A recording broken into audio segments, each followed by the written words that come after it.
Size matters not. Look at me. Judge me by my size, do you? Hello everyone, it's the LEGO Brits here, back with a bit of a different evolution of video, and today I'm going to be talking about the evolution of the LEGO Vulture Droid through the sizes. As of the recording of this video, it's been over 2 months since my last evolution of video, and I thought to mix things up, I'd try a different style for this one. So rather than talking about how similar scale models have evolved through the editions, like I've done previously, I thought the LEGO Vulture Droid was a great example, seen lots of them seen here, of how LEGO has tried to represent the same vehicle in different scales, so really small to very oversized, so that's what I'm going to be showcasing today. Just before I get started, I'd like to show that this is the smallest LEGO Vulture Droid that I have, and I think this build may have come from one of the LEGO Star Wars magazines, but this is a tiny micro build. Who knows, LEGO might even make an advent calendar one. They may have done already, but this is the smaller one I have, and then over there is the biggest one, which is the play scale model, and boy, this is massive. You can definitely see the size difference. Which one is more accurate? Well, we're going to work out that today, so let's get into it. First of all, let's talk about how the functionality of each LEGO Vulture Droid increases as the scale increases, so the bigger it is, the more functionality it has, and I think that's pretty true. Baby Vulture Droid here has little to no functionality, as you would expect from such a tiny polybag build. It's just really small, has hardly any functionality. I suppose you can move this up and down, but this very easily comes apart. It's not very well connected, and you can just see it falls off all the time. So this isn't the type of model you'd play with or display. It's not really good for anything, to be honest, but let's not be too harsh on the Baby Vulture Droid. Child Vulture Droid, I've given them all names now, but this doesn't actually have that much more functionality than the baby one.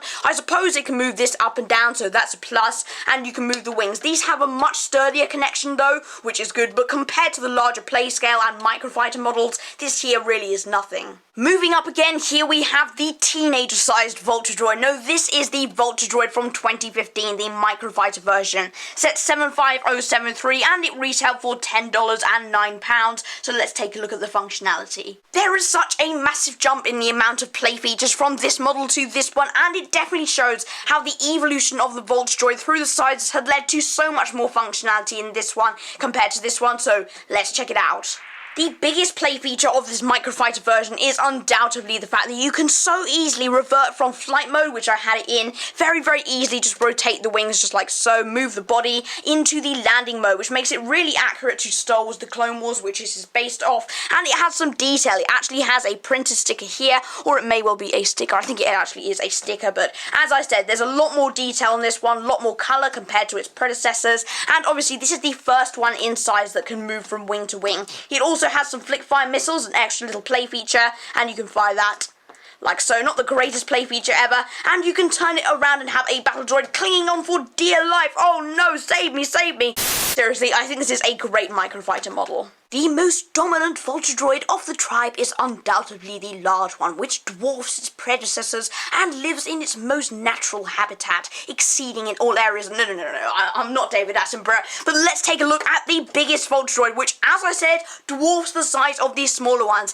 It is set 75041, has 205 pieces, retailed for £20 or $25 when released in 2014. Let's take a look at the play features of this one. This is the microfighter one in flight mode, and this is the larger one in flight mode, and you can see the problem. The problem I have is that here the wings don't move individually, which I think actually works even better than this one, because this is built with Technic, it just moves around and around. It's really hard to get a decent flight mode, so the best way to display it is properly up. But just to show you in flight mode, it doesn't look too good compared to the microfighter one. The microfighter one is actually my favourite, but for detail, I suppose you can see the sticker pieces there are very good, but you can definitely see it just look flopping, but you can turn that around. You have some spring-loaded shooters which can fire just like so that's pretty cool, and you can open the cockpit up. I'll show you that now. Is this accurate? No.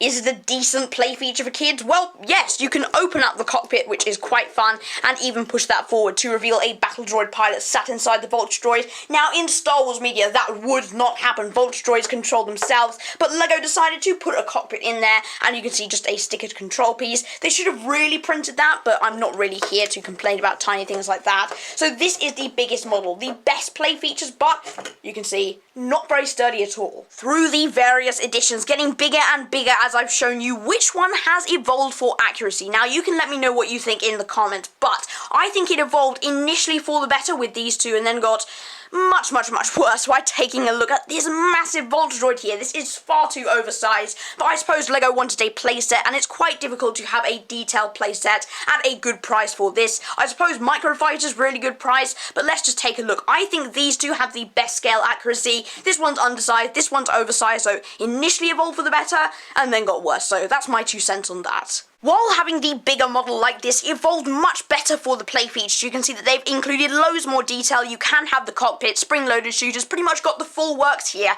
But for accuracy, especially with this cockpit, I know LEGO wanted to fit a cockpit in, and I don't blame them. I just don't think this was the best play scale model of the Vulture Droid ever made. They did make a few in the very early years of LEGO Star Wars, and even those, I think, for scale are a little bit better than this. So it's interesting how even though bigger is often better, in this case, it probably wasn't. Thank you very much for watching this LEGO Star Wars The Evolution of the Vulture Droid Through the Sizes video. Did you enjoy this new concept? Do you want me to do more of these types of things? I will be reverting back to the older concept where I take similar scales, but I thought the Vulture Droid was a great example to experiment with this style. Let me know what you think of the video in the comments below. Make sure to smash that like button and subscribe if you haven't already. Have a great day.